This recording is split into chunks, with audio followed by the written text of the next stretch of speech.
Jessa's point of view. Halos hindi na ako makatulog ng gabing yon.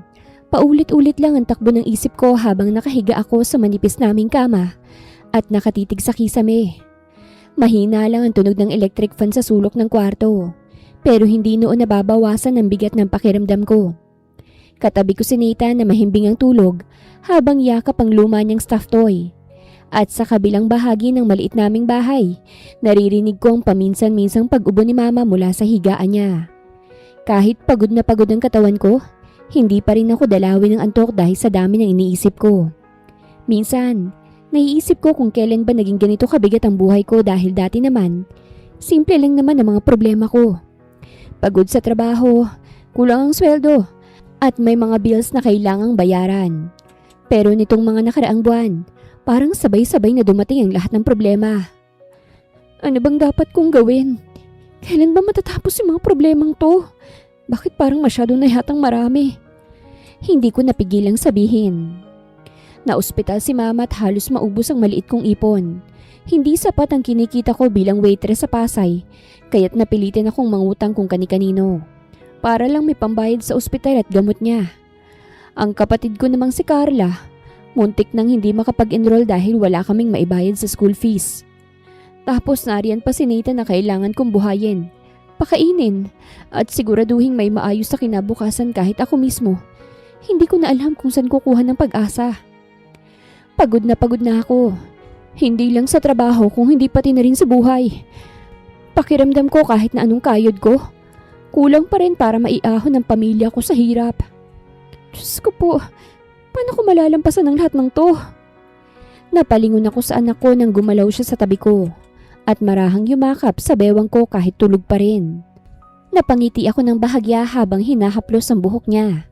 Dahil sa tuwing gusto ko nang sumuko, sapat na makita ko lang siyang natutulog ng payapa para maalala kong wala akong karapatang huminto. 4 na taong gulang pa lang siya pero pakiramdam ko, siya nang dahilan ko kung bakit hindi pa rin ako tuluyang bumibigay. Kinabukasan ay maaga akong nagising para maghanda ng almusal bago pumasok sa trabaho.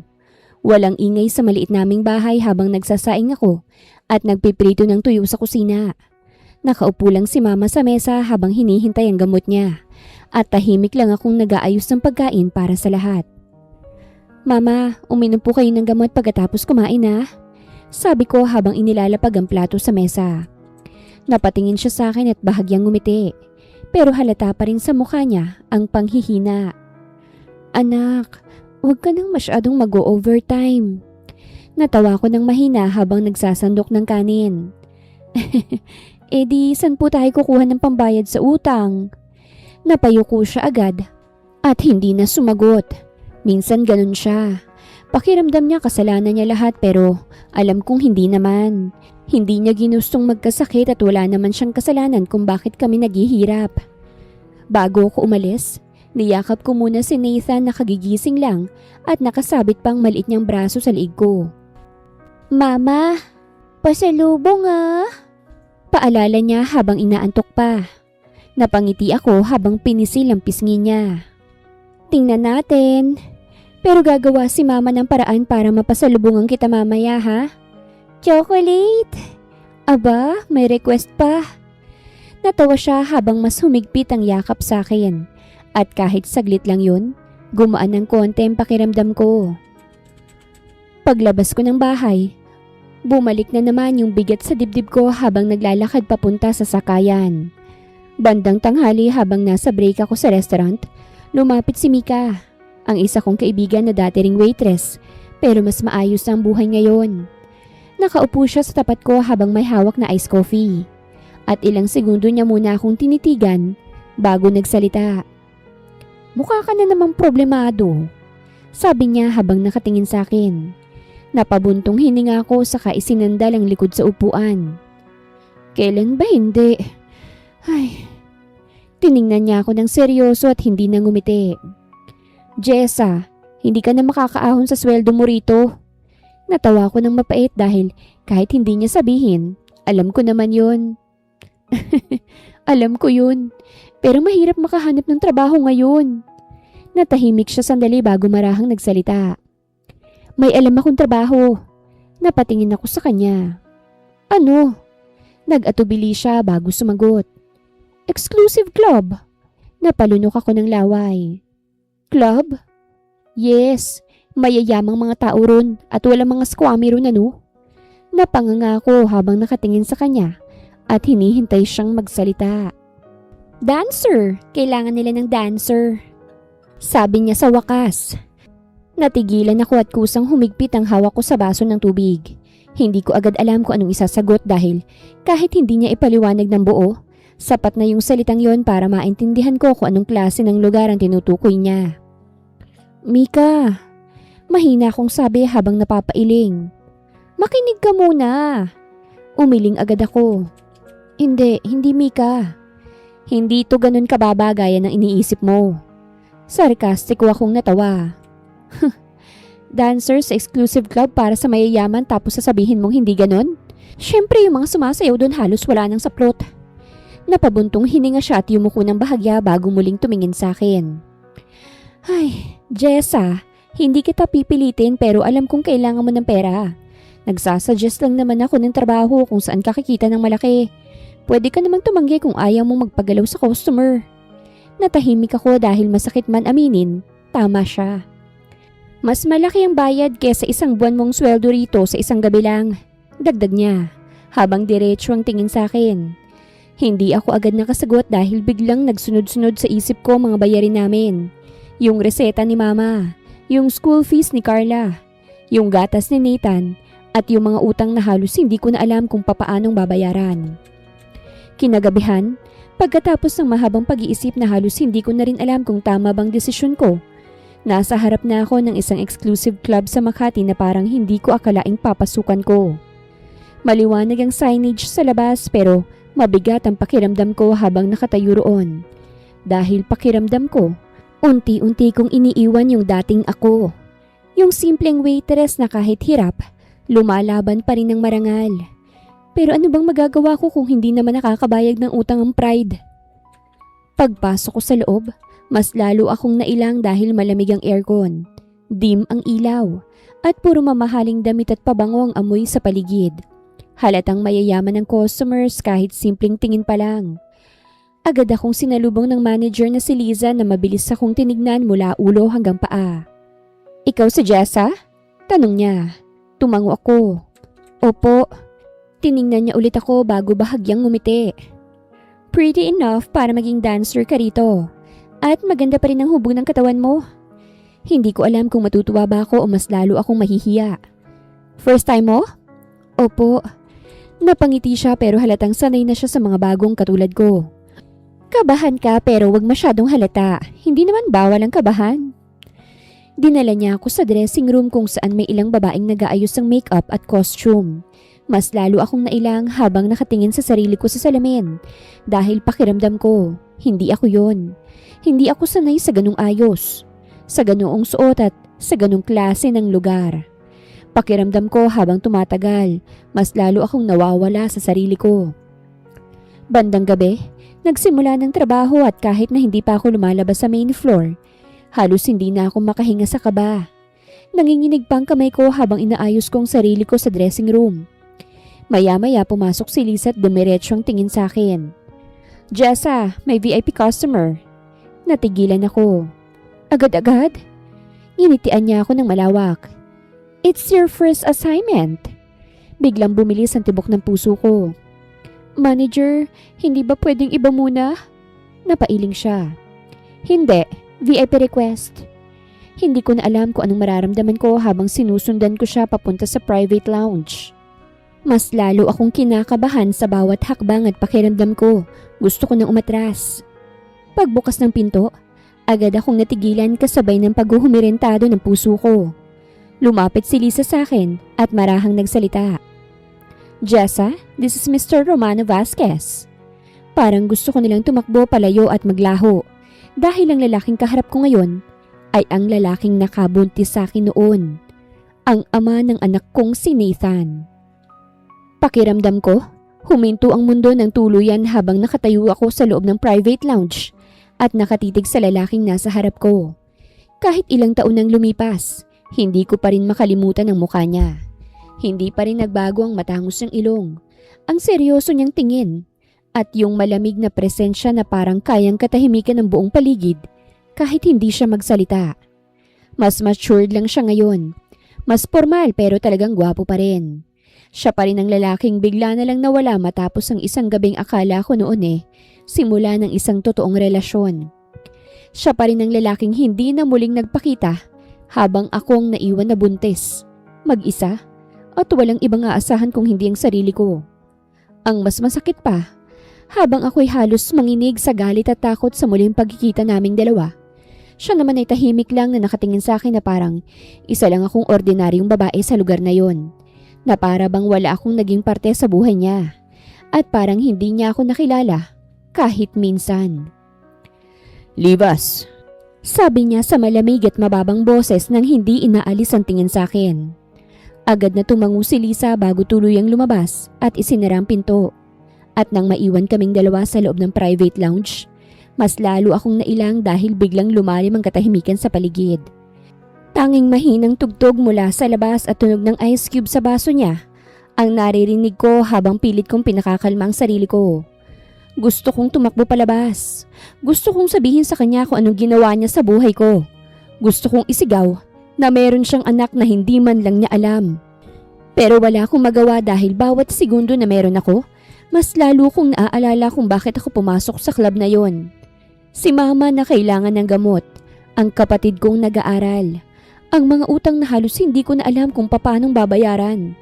At higit sa lahat, si Nathan na walang ibang inaasahan kung hindi ako. "First time mo ba rito?" Tanong niya habang marahang inilalapag ang baso ng whiskey sa mesa. Napakwarap ako at pilit inaayos ang mukha ko bago tumango. "Opo." Ilang segundo siyang nakatingin sa akin na para bang hinuhusgahan niya ang bawat galaw ko. At mas lalo akong naiilang dahil may kakaiba sa paraan ng pagtitig niya. Hindi ito yung normal na tingin ng customer sa isang dancer. Para siyang may hinahanap na hindi niya maipaliwanag. "Relax," sabi niya habang sumasandal sa sofa. "Hindi kita kakainin." Napilitan akong ngumiti kahit sa totoo lang. Gusto kong matawa sa sinabi niya dahil kung alam lang niya, siya nang matagal nang sumira sa katahimikan ng buhay ko. Kinakabahan lang ako. Sagot ko habang pilit pinabababa ang kaba sa dibdib ko. Bahagya siyang tumangot muling humigop ng whiskey bago marahang nagsalita. "Normal lang yun, pero wala naman akong gagawin sa'yo. Ang gusto ko lang, sayawan mo ko." Binalot ng katahimikan ng ilang segundo sa pagitan namin. Pero pakiramdam ko, ang bawat segundo ay parang isang oras. Dahil hindi ko alam kung papaano kong haharapin ang lalaking matagal ko nang pilit kinalimutan. Hindi ko akalaing sa ganitong klaseng lugar pa kami muling magkikita. Hindi ko akalaing sa unang gabi ko bilang dancer, siya agad ang unang customer na haharap sa akin. "Anong pangalan mo?" Tanong niya maya-maya habang nakatingin pa rin sa akin. Napahigpit agad ang hawak ko sa gilid ng damit ko bago ko sumagot. "Jasmine." Yung pangalang ibinigay sa akin ni Lisa bilang club name. Hindi ko man gusto, yun lang naisip kong panangga sa gabing yon. "Jasmine." Ulit niya habang bahagyang umiikot ang baso sa kamay niya. At para bang sinusubukan niyang lasapin kung bagay ba sa akin ang pangalang yon. Mas lalo akong kinabahan. "Umupo ka," sabi niya habang itinuturo ang sofa sa tapat niya. Dahan-dahan akong umupo pero pakiramdam ko, hindi pa rin bumababa yung kaba sa dibdib ko. Seryoso siyang nakatingin sa akin habang hawak ulit ang baso ng whiskey. At sa bawat segundong lumilipas, mas lalo akong naiilang sa titig niya. "Sigurado ka bang bago ka lang rito?" Tanong niya. "Oo, first night ko po." Napataas ang kilay niya. "Talaga?" "Oo." Muli siyang tumahimik at ilang segundo rin siyang hindi nagsalita habang nakatingin lang sa akin na para bang pilit niyang hinahalungkat sa isip niya kung saan niya ako nakita dati. Bigla akong napaiwas ng tingin dahil hindi ko gusto yung pakiramdam na para bang sinusuri niya ako. "Parang hindi ka bagay rito," sabi niya maya-maya. Napatingin ako sa kanya. "Bakit mo nasabi?" "Hindi ka kumikilos na parang sanay ka sa ganitong lugar." Pilit akong ngumiti. Kasi nga, first night ko kaya't hindi pa talaga ako sanay." Mabagal lang siyang tumango pero hindi pa rin nawala yung titig niya sa akin. Ilang sandali, bahagya siyang napakunot noo bago marahang nagsalita. Have we met before? Pakiramdam ko, biglang tumigil ang puso ko. Napatingin ako sa kanya habang pilit kong pinipigilan ang sarili kong mag-react. Hindi pa. Hindi niya inalis ang tingin sa akin at ilang segundo rin siyang hindi nagsalita.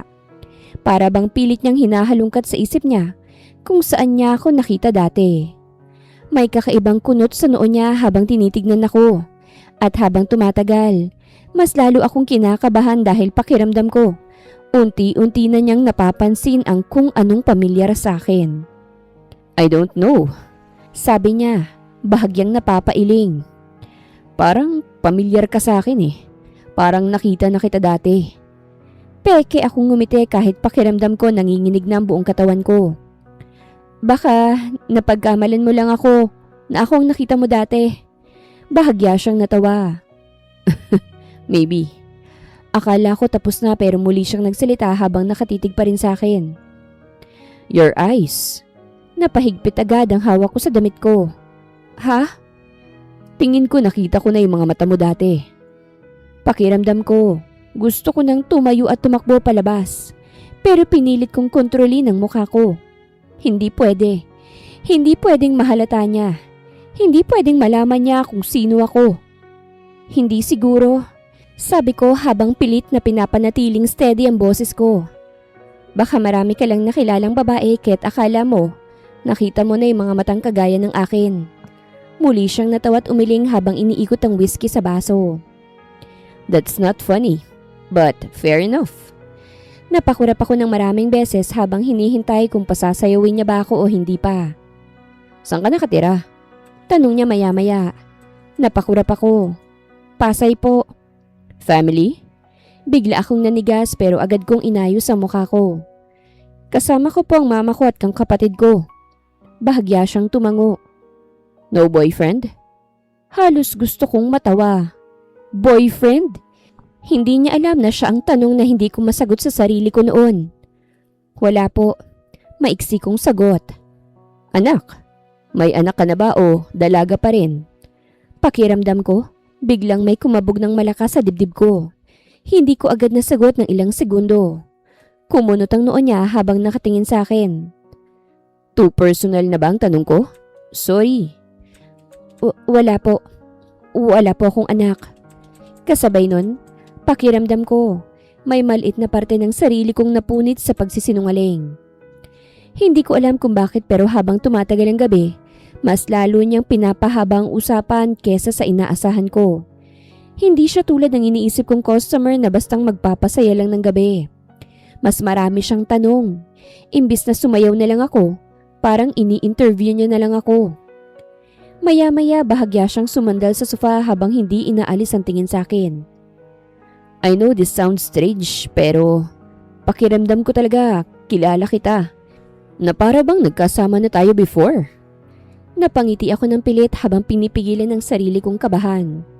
Hindi siguro, baka naiisip mo lang yan. Sigurado ka ba? Oo, hindi naman kita kilala eh. Tinitigan niya ako ng ilang segundo at sa pagkakataong yon, halos hindi na ako huminga. Siguro nga pero hindi ko alam kung bakit parang nakita na talaga kita. Hindi ko masabit, hindi ko maalala. Tumawa ako ng peke. Baka gutom ka lang kaya mo nasasabi yan. Bahagya siyang natawa sa sinabi ko, pero hindi nawala ang pagtataka sa mukha niya. Siguro dapat na akong sumayaw ano? Kasi masyado mo na akong ini-interview. Sabi ko bago nagsimulang gumiling. At habang pinipilit kong tapusin ang trabaho sa gabing yon, isang bagay lang ang malinaw sa isip ko. Hindi pwedeng malaman ni Romano ang totoo. Hindi niya pwedeng malaman na ako si Jessa. At higit sa lahat, hindi niya pwedeng malaman na meron siyang anak na 4 na taong gulang na naghihintay sa akin sa bahay. Makalipas ang ilang araw pagkatapos ng unang gabi kong makaharap si Romano sa club, akala ko matatapos na roon ang lahat at hindi na kami muling magkikita. Buong akala ko, isa lang yung gabing kailangan kong tiisin at pagkatapos nun, magiging normal na ulit ang trabaho ko sa club. Gaya ng ibang dancers na nagpapasaya lang ng customers at umuuwi kapag tapos na ang shift. Pero mali pala ako. Dahil simula ng gabing yon, halos palagi na akong hinahanap ni Romano. Nung una iniisip ko baka nagkakataon lang o baka dahil bago ako, kaya't gusto lang niyang ulit akong i-book. Pero habang tumatagal, napapansin kong hindi na yun simpleng pagkakataon. Dahil halos bawat pasok ko sa club, pangalan ko na agad ang hinahanap niya. Mas lalong nakakadagdag sa pagkalito kong katotohanang hindi naman niya ako pinapasayaw ng matagal at lalong hindi niya ako ginagalaw. Imbis na tratuhin ako gaya ng inaasahan kong gagawin ng isang mayamang customer sa exclusive club, mas madalas pa niya akong kausapin. Yayaing uminom ng kape sa private lounge o minsan simpleng sabayan lang siyang kumain. Habang kung ano-anong tanong ang ibinabato niya sa akin na parabang pilit niya akong kinikilala. Alam mo, kung ako sa'yo, sabihin mo ng totoo sa kanya. Para naman mabuong pamilya mo. Sabi ni Mika nang sabihin ko sa kanyang nagkita ulit kami ni Romano. Hindi naman ganun kadali yun. Alam mo namang hindi birong dinanas kong hirap para lang buhayin si Nathan, di ba? Tapos bigla-bigla siyang susulpot? O di ba kagaya nga ng sinabi mo, hindi mo naman nasabi sa kanyang pangalan mo. Kilalang tao siya at ikaw hindi naman. Kaya malamang sa dami ng nakilala niyang babae, hindi kanya na maaalala. Huminga ako ng malalim sabay iling. Bahala na. Sa ngayon ang alam niya, Jasmine ang pangalan ko. Noong una, akala ko baka trip lang niya yung ganong klase ng setup. Pero habang tumatagal, mas lalo akong naguguluhan dahil hindi ko maintindihan kung bakit ganon si Romano. Sa bawat gabing magkasama kami, pakiramdam ko para siyang may pilit hinahanap sa mukha ko, sa boses ko, at maging sa paraan ng pagsagot ko. Madalas niya akong titigan na para bang may gusto siyang maalala pero hindi niya makuha. At sa bawat ganoong sandali, mas lalo akong kinakabahan dahil pakiramdam ko, unti-unti siyang lumalapit sa katotohanan. Isang gabi habang nasa private lounge kami, nakaupo lang ako sa sofa. Habang siya'y may hawak na baso ng whiskey. Pero hindi tulad nung unang gabi. Mas komportable siya habang ako mismo, hindi pa rin komportable sa sitwasyon. Jasmine, tawag niya habang nakatingin sa akin. Hindi ka ba nagsasawa sa kakasagot ng mga tanong ko? Bahagya akong natawa kahit pilit lang. Ikaw po ang hindi nagsasawa. Imbis na sumayaw ako para ako nasa job interview palagi. Napangiti siya ng bahagya at umiling. I don't know. There's something about you na hindi ko alam. Napakunot noo ko. Ano naman yun? Bahagya siyang sumandal at hindi inaalis ang tingin sa akin. Hindi ko ma-explain pero pakiramdam ko matagal na kitang kilala. Ilang araw ko na nga rin itong iniisip. Napangiti ako ng pilit at umiiwas ng tingin. Baka imagination mo lang yan. Maybe. Sabi niya pero hindi kumbinsido. Maya-maya, dumating ang pagkain na ipinahanda niya at gaya ng mga nakaraang gabi, pinilit na naman niya akong sabayan siyang kumain. Kumain ka, sabi niya habang itinutulak sa akin ang plato. Napailing ako. Hindi na, nakakahiya. Jasmine, ilang beses na tayong nag-uusap. Huwag ka nang mahiya. Natawa ko ng mahina. Customer pa rin kita. So, ano naman? Ayokong itrato mo kung mataas sa'yo porket customer mo ko. Hindi ako agad nakasagot dahil kahit ayokong aminin, totoo naman. Hindi siya kumikilos na parang customer lang. Mas madalas pa nga kaming mag-usap kesa sa kahit na anong inaasahan ko noong unang pumasok ako sa club. Minsan nagtatanong siya tungkol sa pamilya ko. Kung minsan naman sa buhay ko. Minsan sa kung anong gusto ko sa buhay. Pero sa bawat tanong niya, lagi kong sinisiguradong may bahagi pa rin sa sarili ko na hindi niya maaabot. May gusto ka bang gawin sa buhay mo bukod rito? Tanong niya habang hinihiwa ang steak sa plato niya. Napatingin ako sa kanya bago bahagyang ngumiti. Marami. Tulad ng? Napabuntong hininga ko habang iniisip ang sagot ko. Simple lang naman. Yung sapat lang ang pera ko para hindi ko na kailangang mangutang. Yung kaya kong buhayin yung pamilya ko na hindi araw-araw iniisip kung saan kukuha ng pambayad. Hindi siya agad nagsalita at tahimik lang na nakinig. Simple lang pala para sa iyo yung gusto mo. Sabi niya pagkatapos ng ilang segundo. Napangiti ako ng mapait. Simple para sa iba, pero hindi para sa akin. Hindi ko alam kung bakit pero sa mga gabing yun, mas lalo akong naguguluhan sa kanya. Dahil habang pilit kong inaalala lahat ng sakit na iniwan niya sa akin noon, eto siya ngayon at parang ibang tao ang kaharap ko. Hindi siya bastos, hindi siya mapagsamantala, hindi siya katulad ng iniisip kong magiging customer sa club. At iyon ang mas lalong nagpapagulo sa isip ko.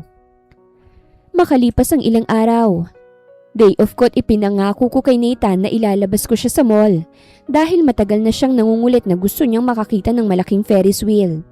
Kasama namin si Carla dahil kailangan ko rin ng kasama habang bitbit ko yung konti naming pinamili. Masaya si Nathan habang hawak ang maliit niyang laruan at halos tumatakbo pa habang nagtuturo sa kung ano-anong nakikita niya sa paligid. "Mama, dun tayo!" Sigaw niya habang nakaturo sa arcade. Natawa ko habang hinahabol siya ng tingin. "Nathan, dahan-dahan lang!" Nakahinga ko ng mas maluwag nung araw na yon dahil kahit papano, nakakalimutan kong problema kapag kasama kong anak ko. Nakikita ko siyang masaya at sapat na yon para gumaan kahit saglit ang pakiramdam ko. Habang naglalakad kami sa mall, may naramdaman akong kakaiba nang mapansin kong biglang tumigil si Nathan at nakatingin sa kung saan.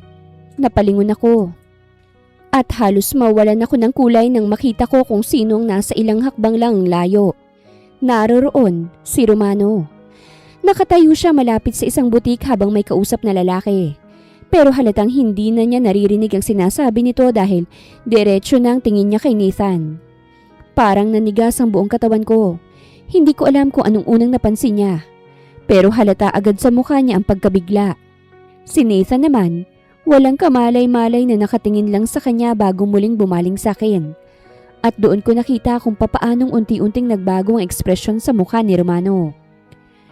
Parang may pilit siyang pinagdudugtong sa isip niya. Parang may nakita siyang hindi niya inaasahan. Parang may kung anong bumagsak sa kanya ng tuluyan. Hindi na niya iniintindi yung kausap niya at agad siyang lumapit sa amin. Pakiramdam ko ng lamig ang mga kamay ko. "Jasmine," sabi niya habang nakatingin sa akin pero ilang beses ding bumabalik ang tingin niya kay Nathan. Napilitan akong ngumiti. "Sir." Hindi siya agad nagsalita at ilang segundo niyang tinitigan si Nathan na para bang may gustong kumpirmahin sa isip niya. "Anak mo?" Tanong niya sa wakas. Hindi ko alam kung bakit pero nakaramdam ako ng inis. Gusto ko sanang sabihin na wala siyang karapatang magtanong. "Pamangkin ko."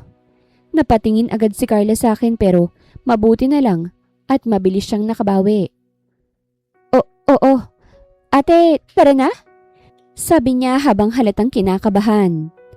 Hindi ko alam kung bakit pero hindi nawala ang tingin ni Romano kay Nathan. Para bang mas lalo siyang naguluhan. Parang may gusto siyang sabihin pero hindi pa niya masabi.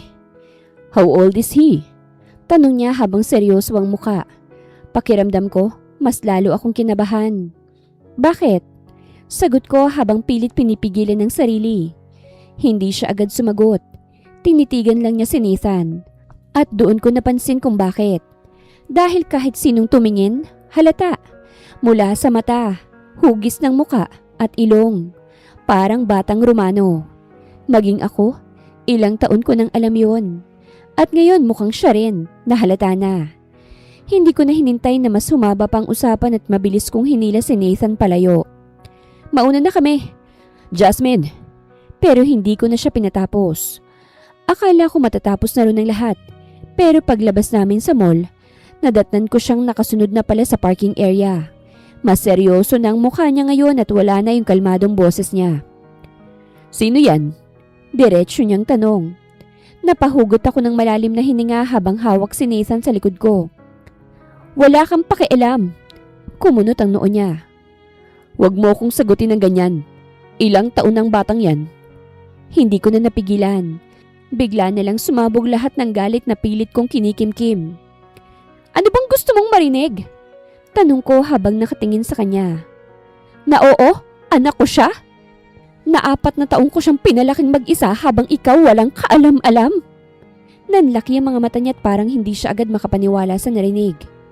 "Ano?" Asar akong natawa. "Oo, Romano, anak mo siya." Parang biglang nawala ng kulay ang mukha niya. Imposible. Mas lalo akong natawa sa sobrang galit. Imposible? Yun agad ang sasabihin mo? Hindi, ang ibig kong sabihin huwag mo akong buwisitin.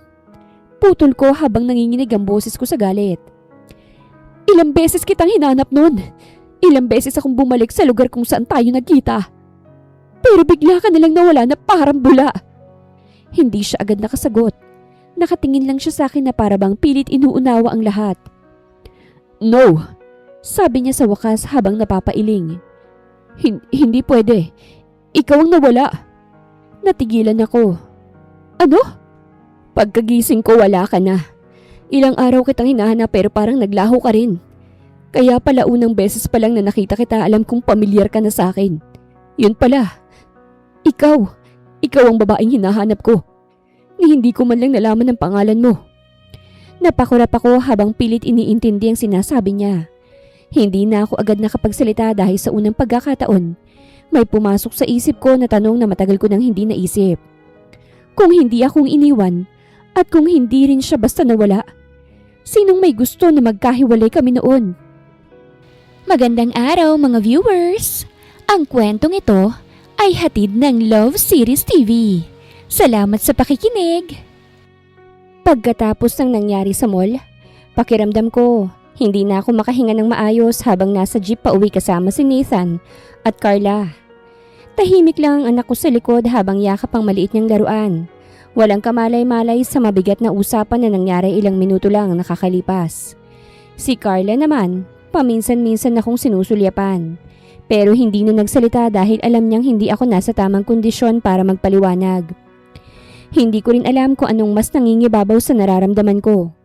Kung galit ba dahil sa muling paglitaw ni Romano sa buhay ko o takot dahil sa posibilidad na tuluyan ng mabago ang lahat ngayong alam niya na ang totoo. Pagdating namin sa bahay, akala ko matatapos na rin ang usapan at makakahinga muna ako kahit papano. Pero wala pang ilang minuto nang makapasok kami. Narinig ko na ang tunog ng sasakyang huminto sa labas. Napapikit ako sandali dahil alam ko na agad kung sino yon. Hindi nga ako nagkamali. Pagtingin ko sa bintana, nakita kong mamahaling sasakyan ni Romano, nakaparada sa tapat ng maliit naming bahay. Hindi ko napansing sinundan niya pala kami. Napabuntong hininga si Carla habang nakatingin din sa labas. Ate, siya ba yun? Yung lalaki kanina? Yung tatay ni Nathan? Tumangulang ako. Mama, sino po yun? Tanong ni Nathan habang nakatingin sa akin. Napilitan akong ngumiti kahit magulong isip ko. Bisita lang anak, hindi naman mahalagang tao. Hindi na ako naghintay pa't lumabas agad ako bago siya tuluyang kumatok sa pinto. Paglapit ko sa gate, naroroon si Romano na nakatayo lang habang tahimik na pinagmamasdan ng paligid. Kitang-kita ko sa mukha niya na hindi siya sanay sa ganitong lugar. Mula sa masikip na eskinita, sa luma naming gate, hanggang sa maliit na bahay na halos dikit na dikit sa ibang bahay sa paligid. Halatang ibang-iba ito sa mundong ginagalawan niya. Ano pa bang gusto mo? Bakit sumunod ka pa talaga rito? Tanong ko habang nakaharang sa gate. Hindi siya agad sumagot at tumingin lang sa akin bago bahagyang ibinalik ang tingin sa bahay. Dito kayo nakatira? Tanong niya. Napairap ako. Hindi mo kailangang magtanong ng obvious naman ang sagot. Malamang, di ba? Hindi na siya sumagot. Muli siyang tumingin sa paligid bago muling bumalik ang tingin sa akin. May kung anong guilt na halata sa mukha niya. Pero hindi ko naman alam kung handa ba akong paniwalaan yun. Kailangan nating mag-usap. Tumaas ang kilay ko bago inis na tumawa. Ngayon mo lang naisip yun? Jessa. Natigilan siya sa sinabi niya habang ako naman napakunot ang noo. Anong sabi mo? Tanong ko habang nakatingin sa kanya. Ilang minuto siyang natahimik bago marahang nagsalita. Hindi ba yun ang totoong pangalan mo? Hindi ko agad nasagot yon. Ilang segundo rin kaming nagkatitigan bago ko napabuntong hininga. Tama ka. So alam mo na pala. Sa bagay, mayamang ka. Pwedeng-pwede kang magbayad ng tao para paimbestigahan ang buong pagkatao ko. Hindi siya agad nagsalita. At para bang ilang segundo niyang pinoproseso kahit simpleng pangalan lang sinabi ko. Jessa, mahinang usal niya. Kung tapos ka na sa mga sasabihin mo, pwede ka na umalis. Hindi pa ako tapos. Bahagya akong natawa. Matagal na akong tapos, Romano. Ikaw lang itong biglang bumalik. Dapat kasi hindi ka na nagpakita pa sa akin. Ayos na kami ng anak ko eh. Kinaya ko siyang buhayin. Hindi na siya sumagot agad. Ilang segundo lang siyang nakatingin sa akin bago muling nagsalita. Please, Jessa, gusto kong mag-usap tayo. Gusto kong maliwanagan sa lahat. Kung bakit hindi ko man lang nalamang nagkaanak pala tayo. Hindi ko alam kung bakit pero sa paraan ng pagkakasabi niya nun, naramdaman kong hindi siya aalis hanggat hindi kami nag-uusap ng maayos. Napabuntong hininga na lang ako bago binuksan ng gate. Bilisan mong pumasok. Pagpasok niya sa loob, mas lalo akong nailang dahil ngayon ko lang nakita kung gaano ka out of place si Romano sa maliit naming bahay. Mamahalin ang suot niya, maayos ang tindig niya, at kahit simpleng pag-upo sa luma naming sofa, parang hindi bagay ang presence niya sa lugar. Samantalang ako, ilang taon ko nang kinagisna ng ganitong buhay. Lumabas si Mama mula sa kwarto at agad akong tiningnan. Anak, sino siya? Napatigil siya nang makita si Romano. Mama, mag-uusap lang po kami. Mabagal siyang tumango kahit halatang naguguluhan bago bumalik sa loob ng kwarto. Kasama si Nathan na curious pa ring sumusulyap kay Romano. At sa totoo lang, hindi ko rin masisisi si Nathan kung bakit paminsan-minsan niya itong tinititigan. Kahit sinong makakita, halata. Parang photocopy silang mag-ama. Tikom ang bibig niyang nakaupo habang pinagmamasdan ng maliit naming sala. Yung luma naming electric fan, yung kupas sa kurtina, yung center table na may gasgas na sa gilid, at yung medicine box sa ibabaw ng cabinet na punong-puno ng maintenance meds ni Mama. Hindi ko na kailangang magpaliwanag pa dahil kitang-kita na niya. Ito ang buhay na wala siya. Ito ang buhay na ako lang ang humarap. Mag-isa mo siyang pinalaki? Tanong niya maya-maya habang mababa ang boses. Napatingin ako sa kanya. Ano ba sa tingin mo? Sinabi ko na nga sa'yo, di ba? Bobo lang. Paulit-ulit. Hindi siya sumagot at doon ko nakita yung guilt sa mukha niya. Mas lalo tuloy akong nainis. Huwag kang ganyan, sabi ko habang nakahalukip-kip. Huwag mo kong tingnan na parang kawawa ako. Kinaya ko naman kahit wala ka eh, kaya hindi mo ko dapat kaawaan.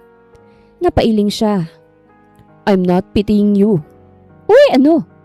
I'm trying to understand. Natawa ko ng mapait. Ngayon mo lang gustong umintindi sa lahat ng nangyari? Ilang taon na bang lumipas? Bahagya siyang napayuko. Doon ko unang nakita si Romano na parang hindi alam ang sasabihin. Maya-maya, marahan siyang nagsalita. Jessa, hindi kita iniwan. Yan na naman tayo eh. I'm serious. Tiningnan ko siya ng diretsyo sa mga mata. Pagkatapos ng gabing yun, akala ko ikaw ang umalis. Bigla ka kasing nawala sa tabi ko. Wala ka namang iniwang contact information kahit hindi kita nagawang hanapin. Pero ang totoo, gusto talaga kitang makita ulit. Nagulat ako pero hindi ako agad nagsalita. Kagaya ng sinabi ko, pagkagising ko wala ka na. Sinubukan pa kitang hanapin ng ilang araw pero may nagsabi sa akin na may boyfriend ka pala't bumalik ka na ron. Napakunot noo ko. Ha? At sino namang nagsabing may boyfriend ako? Wala naman akong naging boyfriend kaya nga't pumayag ako na makipagbimbangan sa'yo. Bahagya siyang napahawak sa noo niya bago siya napabuntong hininga. Si Vanessa ang nagsabi sa akin. Bigla kong naalala ang pangalan ng babaeng yun. Yun yung babaeng nakita ko noon sa lobby ng hotel habang hinahanap ko si Romano. Pero hindi ako pinansin at sinabing wala si Romano. Nakita kong sumilip mula sa kwarto si Nathan na para bang tinatawag ako. Kaya naman napatingin ako kay Romano bago nagsalita. Pwede bang sa susunod na lang tayo mag-usap? Sasabihan kita, ibigay mo na lang sa akin ang social media account mo at ako na lang magme-message sa'yo. Kinuha niya ang cellphone niya bago tumingin sa akin. I-type mo rito ang pangalan mo, ako ang unang magme-message sa'yo. Sabi niya sabay abot ng cellphone. Napalunok ako bago kinuha ang cellphone niya. Nagtipa ako ng mabilis bago ito ibinalik sa kanya. Maya-maya lang, natanggap ko na ang message niya. Iba na ang account niya. Ibang account niya na paulit-ulit kong message noon. Magsabi ka kagad sa akin kung kailan mo ako balak kausapin. Hihintayin ko ang message mo. Anya bago dahan-dahang tumayo. Mabagal siyang lumabas ng bahay habang ako naman nakasunod ang tingin sa kanya. Malungkot ang mata niyang lumingon muna sa akin bago tuluyang lumabas ng gate.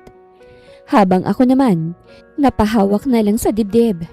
Kahit ilang taon nang lumipas, hindi pa rin siya mawala sa puso't isipan ko. Isang linggo rin ang lumipas bago ko naisipang mag-message kay Romano.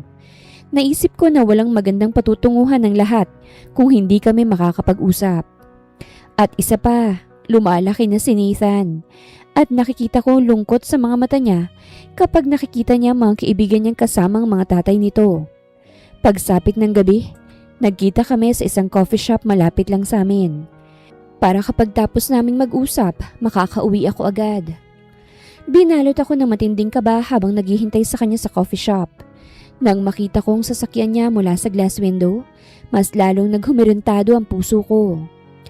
Hinintay ko siyang makapasok sa loob at hindi inaalis ang tingin ko sa kanya. Napakagwapo niya pa rin talaga. Kamusta ka naman? Kamusta si Nathan? Masaya akong nakipagkita ka ulit sa akin. Akala ko wala ka nang balak makipagkita. Pupuntahan na sana kita sa bahay niyo. Bungad niya nang maupo siya sa harapan ko. Bumuntong hininga ko, sabay pilit ng ngiti. Medyo marami lang akong inaasikaso kahit hindi ako agad nakapag-message. At salamat din pala dahil binigyan mo talaga ako ng panahon. Hindi mo ako ginulo sa club. Ngumiti siya ng malawak. Naisip ko kasi na baka magalit ka lang sa akin kung guguluhin kita.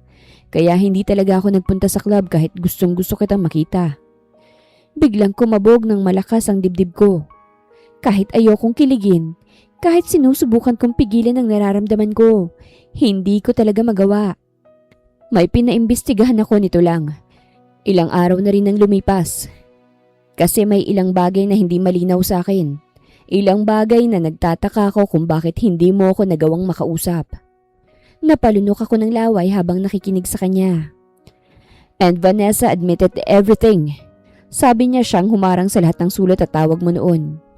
Hindi ako agad nakapagsalita. Pakiramdam ko, may bumalik na galit mula sa mga taong lumipas. Lahat? Mahina akong tanong. Tumango siya. Lahat? Siyang may gawa. Sinabi rin sa akin ng iba kong empleyado na dati. May babae raw noon na pabalik-balik sa kumpanya para makausap ako. Pero hindi nga natutuloy dahil si Vanessa palang nakakaharap mo. Siyang humaharang sa iyo para hindi mo ako makausap. Noong mga panahon yon, busy rin ako at walang binabanggit sa akin si Vanessa tungkol sa iyo.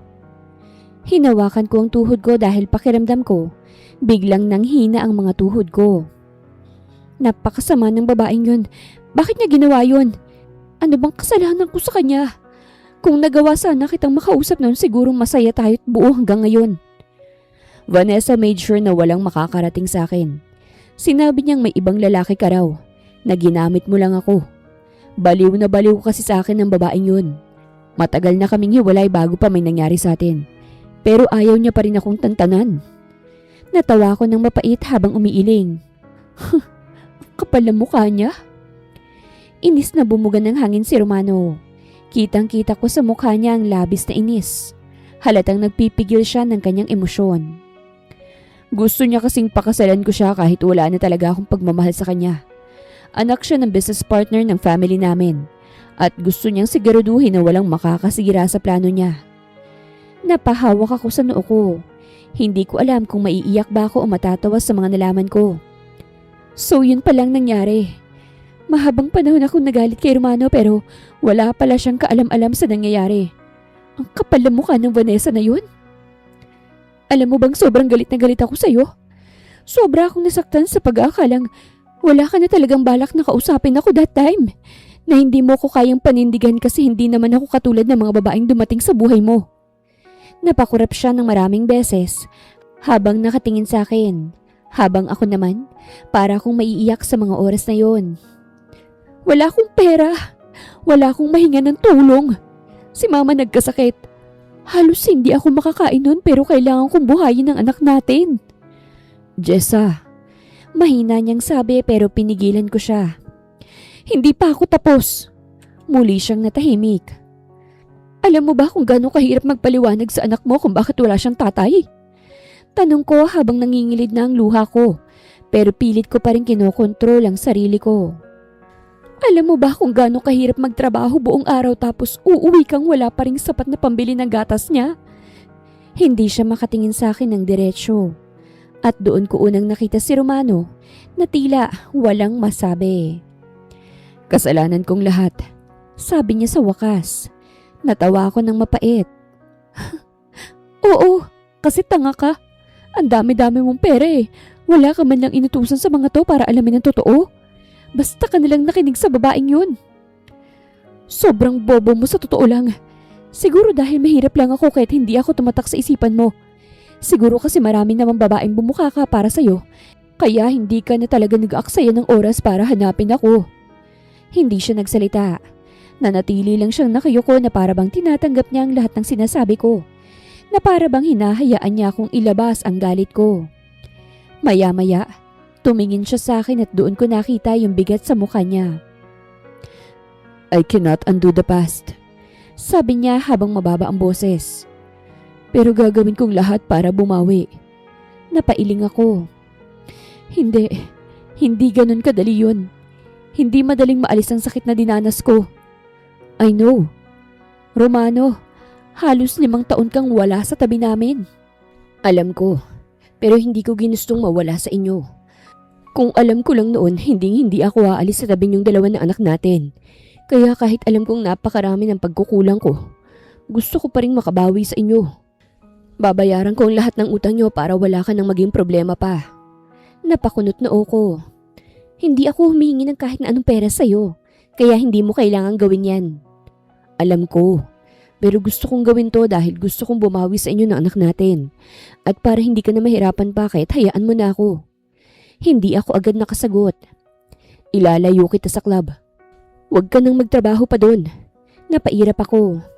At sino ka para magdesisyon? Ako ang ama ng anak mo at gusto kong maging maayos ang buhay ng anak natin. Kaya hayaan mong magbigay ako ng sustento para sa kanya. Hindi mo na kailangang magtrabaho pa sa club na yun. Natigilan ako. Hindi sa tono ng boses niya, kung hindi sa paraan ng pagkakasabi niya. Walang pagmamayabang doon na para bang gusto niya talagang bumawi sa amin. Alam kong huli na dahil ilang taon na ang anak natin. Pero mas mainam nang mahuli kesa yung wala pa rin akong gagawin kahit alam ko na ang totoo. Wala akong sinasabing maalis agad ang galit at sama ng loob mo sa akin. Hindi rin kita pipiliting patawarin ako. Pero sana, hayaan mo kong bumawi sa anak natin. Hayaan mong ipadama ko sa kanya ang pagmamahal ng isang ama. Emosyonal na sabi niya. Napakurap ako kasabay ng panlelambot ng puso ko. Parang natunaw bigla ang galit ko sa mga oras na yon. Simula ng gabing yon, unti-unting nagsimulang magbago ang lahat dahil tinupad ni Romano ang sinabi niya. Sinagot niya ang mga utang namin nang hindi ipinaparamdam na mahirap lang kami. Binayaran niya ang lahat ng dapat kong bayaran sa ospital ni Mama. Inayos ang tuition ng kapatid ko at hindi niya na ako pinabalik sa club. Dahil sinabi niyang sapat na ang 4 na taon na paghihirap ko. Hindi niya ako pinilit na patawarin siya agad at hindi rin niya ipinilit ang sarili niya kay Nathan. Sa halip, dahan-dahan niyang sinubukang pumasok sa buhay naming mag-ina sa paraang hindi kami masasakal. At habang pinapanood ko siyang unti-unting bumabawi sa anak ko, doon ko rin napagtanto na talagang handa na siyang maging magulang noon. Pero pinipigilan lang ng isang babaeng impakta ang lahat. Romano's point of view. Dumaan ang mga sumunod na linggo ng mas mabilis kaysa sa inaasahan ko. At kung may isang bagay man na unti-unting napagtanto ko, habang lumilipas sa mga araw, yun ay ang katotohanang hindi ko na kayang bumalik sa dati kong buhay na parang walang nagbago. Sa loob ng maraming taon, sanay akong kontrolado ang lahat sa paligid ko. Sanay akong trabaho ang inuuna, negosyo ang iniisip, at perang ginagamit para ayusin ang mga problemang hindi kayang solusyonan ng simpleng usapan. Pero nang malaman kong meron pala akong anak at nang makita ko kung papaanong binuhay ito ni Jessa nang wala ako, Doon ko unang naramdaman na may mga bagay pala na hindi kayang ayusin ng pera lang. Hindi mababawi ng pera ang 5 taon na nawala sa akin bilang isang ama. Hindi rin mababawi ng pera ang hirap na pinagdaanan ni Jessa habang mag-isa niyang binubuo ang mundong dapat sana tinulungan ko siyang buhatin. Madalas na kaming pumupunta sa bahay nila pagkatapos naming mag-usap ng maayos ni Jessa. Kahit noong una halatang nag-iingat pa si Jessa sa bawat kilos ko. Hindi ko na yun pinilit baguhin agad dahil alam kong wala akong karapatang mag-demand ng kahit na ano. Kung tutuusin, malaking bagay na nga para sa akin na pinayagan niya akong makita si Nathan at makasama siya kahit ilang oras lang. Noong una medyo mailapang bata sa akin dahil hindi naman niya ako kilala at sanay siyang wala ako sa tabi niya. Pero mabilis din yung nagbago dahil likas na pala kaibigan si Nathan. At madaling makuha ang loob niya kapag naramdaman niyang sincere ang isang tao. Isang hapon, nadatnan ko siyang naglalaro ng maliit niyang toy car sa sahig ng sala, habang si Jessa naman ay nasa kusina at may inaasikasong pagkain. Pagpasok pa lang ng bahay, agad na tumakbo si Nathan papunta sa akin habang hawak ang laruan niya. "Papa, tingnan mo to!" Sigaw niya habang nakataas ang isang maliit na kotse sa kamay niya. Hindi ko agad maipaliwanag kung anong pakiramdam ko sa tuwing naririnig kong salitang yon mula sa kanya. Simple lang naman ang salitang yon at para sa ibang tao, normal lang marinig yon mula sa anak nila. Pero para sa akin, parang may kung anong ginhawa sa dibdib ko sa bawat pagkakataong tinatawag niya akong papa. May galak at may lungkot dahil alam kong huli na ako sa maraming bagay. Pero ipinangako ko sa sarili ko na hindi ko nahahayaang mawala pang mga natitirang taon na pwede kong makasama siya. Lumuhod ako sa harap niya habang kinukuha ang laruan. "Wow! Bago ba yan?" Tumango siya ng mabilis. "Race po tayo!" Napatawa ko ng malakas habang sumasabay sa laro niya sa sahig. Hindi ko akalaing darating ako sa puntong naka-formal pants pa ako mula sa opisina, pero nakaupo sa lumang sahig ng maliit na bahay habang nakikipag-race ng toy car sa 4 na taong gulang na bata. Pero sa totoo lang, mas gusto ko pa yun kaysa sa kahit na anong business dinner na napuntahan ko sa buhay ko. Mula sa kusina, napansin kong pinagmamasdan kami ni Jessa habang naghihiwa ng gulay. Hindi na ganun katalim ang tingin niya sa akin katulad nung mga unang araw. Pero alam kong hindi ibig sabihin nun, okay nang lahat. May bahagi pa rin sa kanya na nag-iingat at hindi ko siya masisisi doon. Maya-maya habang nakikipaglaro pa rin ako kay Nathan, bigla siyang napatingin sa akin at parang may naisip. "Papa, pupunta ka ulit bukas?" Tanong ni Nathan. Napangiti ako at hinaplos ang buhok niya. "Oo, kung gusto mo kahit anong oras pa pupuntahan kita rito, tapos maglalaro tayo." "Yay! Gustong gusto ko talagang maglaro tayo." Napakasimple lang ng usapan namin. Pero pakiramdam ko, mas mabigat pa yon kesa sa kahit na anong kontrata na pinirmahan ko sa buhay. Dahil ngayon ko lang unti-unting nararamdaman kung anong pakiramdam na may batang naghihintay pagdating mo. "Pagpunta mo rito bukas, huwag ka na munang kumain. Dito ka na kumain." Wika ni Jessa sabay lapit sa akin. Napangiti ako saka tiningnan siya. "Oo ba? Kahit mahilo pa ako sa gutom ayos lang. Basta matikman ko lang masarap mong luto."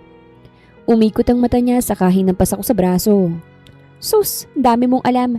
Magaling ka talagang manguto, ano?" "Hindi naman. Nagsasabi lang ako ng totoo. Ngayon pa nga lang nanunuot na sa ilong kong niluluto mo eh. Sigurado akong masarap yan." "Che, makipaglaro ka na lang dyan kay Nathan." Natatawang sabi niya sabay talikod. Lumipas pang mga araw. Akala ko magiging maayos na ang lahat habang unti-unti nang binubuo ang pamilya ko. Pero hindi pala ganun kasimple dahil gaya ng inaasahan ko, hindi tahimik na mawawala si Vanessa sa eksena. Nagsimula yun isang umaga habang nasa opisina ako. Biglang pumasok ang assistant ko na halatang aligaga habang hawak ang tablet. "Sir, kailangan niyo pong makita ito." Napakunot noo ko habang kinukuha ang tablet mula sa kanya. Pagtingin ko pa lang sa screen, agad akong napamura sa isip ko. May article na kumakalat online. Headline pa lang, halatang gawa-gawa na. Nakasaad doon na ginagamit ni Jess ang anak namin para makakuha ng pera sa akin. Pinalalabas na matagal niya na raw akong hinahabol para makakuha ng suporta. At ngayon lang ito nagtagumpay. May mga anonymous sources pa kuno na nagsasabing matagal na raw siyang naghahanap ng mayamang lalaking kakapitan. Hindi ko na kailangang magtanong kung sinong may kagagawa nun. Dahil halata namang si Vanessa ang may gawa nito. Talagang ayaw tumigil ng babaeng yun, gigil kong sabi. At mas lalong uminit ang dugo ko nang malaman kong hindi lang article ang lumabas. May ilang vloggers at gossip pages na rin ang kumukuha ng issue at pinapalala palalo. Hindi ko na naisip ang meeting ko ng araw na yon. Agad akong dumiretso sa bahay nila Jessa. Pagdating ko ron, nadatnan ko siyang malungkot na nakaupo sa sala habang hawak ang cellphone. Hindi ko na kailangang itanong dahil halata sa mukha niya na nabasa niya na rin ang mga lumabas online. Pagpasok ko pa lang, agad siyang tumingin sa akin. Ito ba yung sinasabi mong tapos na? Tanong niya habang mapait na tumawa. Napabuntong hininga ko at lumapit sa kanya. Jessa, umiling siya bago tumayo. Pagod na ako, Romano. Nung wala ka, mahirap pero tahimik ang buhay namin. Ngayon may mga tao nang tinatawag akong manggagamit. Pati anak natin nadadamay na. Hindi ako agad nakapagsalita dahil alam kong may punto siya. Kung gusto mo, lalayo na lang kami ulit. Agad akong napatingin sa kanya. No! Kumunot ang noo niya. Ano? Huwag kang magpapatalo kay Vanessa. Nakatingin siya sa akin habang pinipigilan ng luha. Romano! Huwag na kayong lalayo pa sa akin ng bata dahil yan ang gusto niya. Gusto niyang masira tayo. Gusto niyang matakot ka at lumayo ka na naman. Napabuntong hininga siya habang umiiling. Hindi ko kaya yung ganitong gulo. Gusto kong payapa lang kami ni Nathan. Ayokong madama yung anak ko sa ganito. Lumapit ako ng konti sa kanya, saka hinaplos ang mukha niya. Jessa, 5 taon kayong nawala sa akin. Hindi ako papayag na mawala kayo ulit dahil lang sa walang kwentang babaeng yun. Kailangan ko na siyang turuan ng leksyon. Hindi siya agad nagsalita at nakita kong hindi lang galit ang naroroon sa mukha niya, kung hindi pagod. I'll fix this, sabi ko ng mahinahon.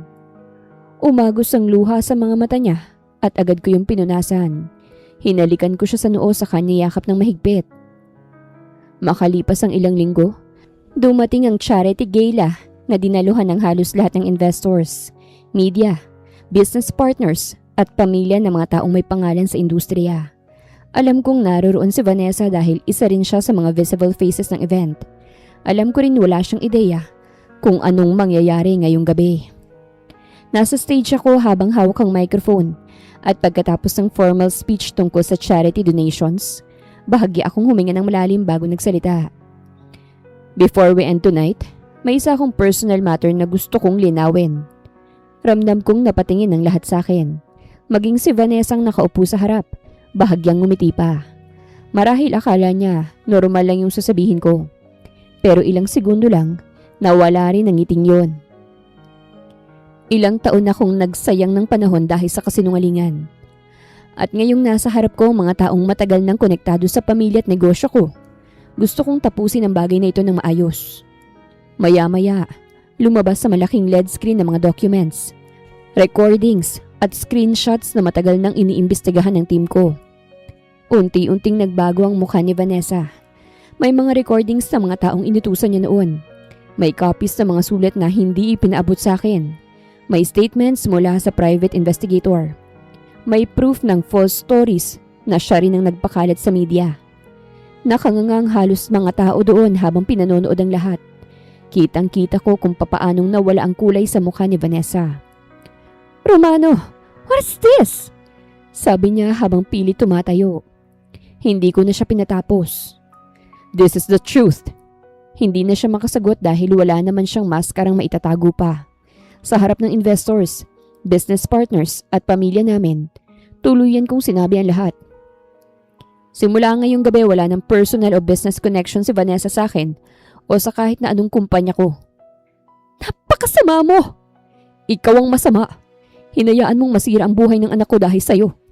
Tinago mo sa akin ang lahat para pakasalang kita? Ang kapal ng pagbumukha mo. I'm just trying to protect you. Really? Protect from what? Sa isang mabuting babae? Ikaw, porke mayaman ka, may karapatan ka ng sirain ang buhay ng ibang tao? Hindi kita mapapatawad. Wag na wag ka nang magpapakita pa sa akin. Sigaw ko sa kanya. Nakatingin lang sa akin si Vanessa na ngayon ay wala nang maipaglaban. Naging maingay ng paligid dahil sa mga bulong-bulungan. At may nagsimulang batuhin si Vanessa kung saan nasundan pa ito ng nasundan. Kaya napahiya siyang umalis. Habang ako naman, nakahinga ng maluwag dahil sisiguraduhin kong ito na ang huling araw na makikita ko pang babaeng yun. Makalipas ang ilang buwan, unti-unti ring naging mas payapa ang buhay namin. Kung tutuusin, hindi naman naging perpekto ang lahat dahil may mga pagkakataon pa rin na nararamdaman kong may bahagi pa rin sa pagitan namin ni Jessa na maingat. Lalo na kapag usapang nakaraan ang pumapasok sa isip naming dalawa. Hindi naman kasi ganun kadaling burahin ang sakit na ilang taon ding naging bahagi ng buhay niya. At hindi rin ganun kadaling tanggapin para sa akin ang katotohanang marami akong nawalang oras bilang ama dahil sa mga kasinungalingang kailan ko lang nalaman. Pero kahit hindi perpekto, mas maayos ang lahat kesa dati. At sa puntong yun, sapat na muna yun para sa akin. Mas madalas na akong nasa bahay nila kesa sa sarili kong kondo. Dahil sa totoo lang, mas gusto ko na ron. Mas gusto ko yung maingay na maliit na sala nila kesa sa tahimik at malawak kong tirahan na dati kong akala ay sapat na para sumaya ko. Mas gusto ko yung simpleng hapunan kasama sila kesa sa mamahaling dinner na puro business talk lang ang laman. At higit sa lahat, mas gusto ko yung pakiramdam na may batang naghihintay sa akin araw-araw at tumatakbo papunta sa akin na parang matagal niya na akong kilala. Sa loob ng ilang buwan, mas lalo kong nakilala si Nathan. Madaldal siya kapag excited, matanong kapag curious, at minsan sobrang kulit na halos mapagod ka na sa kakasagot. Pero kahit ganun, hindi ko maipaliwanag kung gaano ko kagustong bawiin ang lahat ng panahong wala ako sa tabi niya. Hindi ko man maibabalik ang 5 taong nawala. Gusto kong siguraduhin na sa mga susunod na taon, hindi niya na mararamdaman na kulang siya ng ama.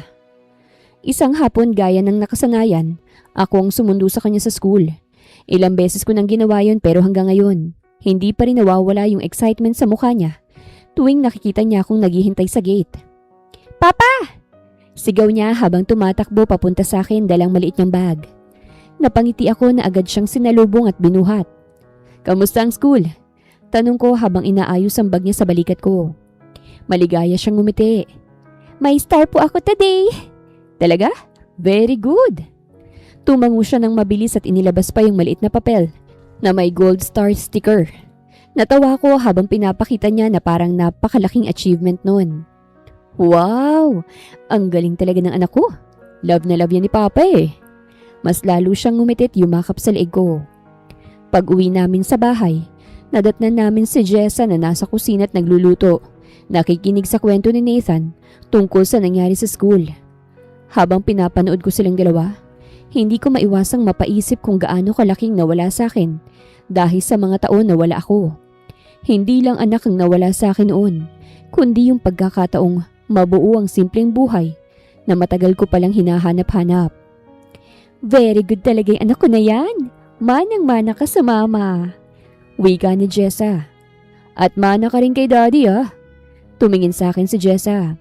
Sus, manahimik ka riyan. Bakit ba? Mana rin kaya siya sa akin? Oo, manang-mana sa kalokohan. Tumatawang sabi niya sabay irap. Minsan, kapag day off ko, inilalabas ko si Nathan para magbike sa malapit na park. Nung una, takot pa siya't ayaw bitawan ng maliit na handlebars dahil baka raw matumba siya. Pero gaya ng ginagawa ng lahat ng tatay na natutong bumawi, ilang beses ko siyang tinutulungan, ilang beses ko siyang sinabayan, at ilang beses ko ring sinalo kapag nawawala siya sa balanse. Papa, hawak mo po ba ako? Tanong niya habang kinakabahan. Hawak kita kahit hindi ka matutumba. Magtiwala ka lang kay daddy. Sagot ko habang nakasunod sa likod niya. Promise po ah? Yes anak, promise. Huwag kang matatakot dahil sasaluhin ka ni daddy. Dahan-dahan siyang pumadyak habang ako naman nakasunod lang sa likod. At kahit hingal na ako sa kakahabol, hindi ko pinapahalata dahil sa tuwing naririnig ko siyang tumatawa habang unti-unting natututo, may bahagi ng pagkatao kong masaya. Maya-maya'y binitawan ko ng bahagya ng hindi niya alam. At ilang segundo, tuloy-tuloy siyang nakapagbike ng siya lang. Pa! Papa! Kaya ko na! Sigaw niya habang natatawa. Napatawa na rin akong pumapalakpak. Oo, kayang-kaya mo na. Sa gilid ng park, nandun si Jessa na pinapanood kami habang may hawak na bottled water. Nang magtamang tingin namin, bahagya siyang ngumiti. Sa simpleng ngiting yun, may kung anong mainit na pakiramdam na dumaan sa dibdib ko. Dahil alam kong kahit hindi pa niya direktang sinasabi, unti-unti na rin niyang nakikita na seryoso ako sa pagbawi. Hindi ko alam kung kailan eksaktong nagbago ang lahat pero habang lumilipas sa mga buwan, mas naging masaya ang pagsasama naming tatlo. Minsan sabay kaming kumakain. Minsan nanonood ng cartoons kasama si Nathan. Minsan simpleng nasa sala lang habang si Nathan naglalaro. At kaming dalawa ni Jessa nag-uusap tungkol sa mga kung ano-anong bagay. May natitira pa ring sugat pero hindi na yun ganun kasariwa. At habang mas tumatagal, mas lalo kong napagtanto na ayoko na ulit mawala sila sa buhay ko. Matagal ko nang pinag-isipan ang gagawin ko pero ayoko ng grand gesture na parang pang media o pang negosyo. Ayoko rin ng sobrang ingrande dahil hindi naman yun ang gusto ni Jessa. Mas gusto ko lang yung simple lang, yung totoo, at yung para sa aming tatlo lang. Kaya isang gabi, nagplano ako ng isang simpleng dinner sa bahay nila. Ang mama niya tumulong sa pagkain. Si Carla nag-ayos ng maliit na mesa sa bakuran. At si Nathan sobrang excited kahit hindi naman niya alam ang mangyayari. Paglabas ni Jessa mula sa loob ng bahay, napatingin siya sa inayos naming simpleng dinner setup sa bakuran. May ilaw na nakasabit at simpleng pagkain sa mesa. Ano to? Tanong niya habang nakatingin sa akin. Napangiti ako ng matamis. Dinner. Napakunot noo siya pero natawa rin. Halata namang dinner pero ba't ang daming kaek-ekan? Special dinner? Mas lalo siyang nagtaka pero naupo pa rin. Habang kumakain kami, masaya lang ang usapan at panay ang tawa ni Nathan habang kung ano-anong ikinekwento. Minsan napatingin ako kay Jessa habang nakikinig siya sa anak namin at hindi ko maiwasang isipin kung gaano siya katatag sa lahat ng pinagdaanan niya. Siya yung babaeng mag-isang bumuhay sa anak namin. Siya yung babaeng ilang beses nasaktan pero hindi bumitaw sa responsibilidad niya bilang isang ina. At siya rin yung babaeng kahit may dahilan para tuluyan akong itulak palayo, pinayagan niya pa rin akong bumawi. Pagkatapos kumain, tumayo ako at agad na patingin si Jessa sa akin. Ano na naman yan? Tanong niya habang napapailing. Hindi ko agad sinagot. Sa halip, tumingin ako kay Nathan na kanina pang kinikim-kim yung excitement. Anak, sabi ko habang iniaabot ang maliit na box na hawak niya. Mas lalong napakunot noo si Jessa. At bago pa siya makapagsalita, lumapit si Nathan sa kanya habang hawak ang maliit na box. Mama, sabi ni Papa, ibigay ko raw po ito sa'yo. Napatingin siya sa akin at doon ko nakita yung pagkalito sa mukha niya. Dahan-dahan niyang kinuhang box at nang buksan niya yun, agad kong nakita kung papaanong nagbago ang ekspresyon niya. Nasa loob ang singsing. Hindi ko na hinintay pang magsalita siya at dahan-dahan akong lumuhod sa harapan niya.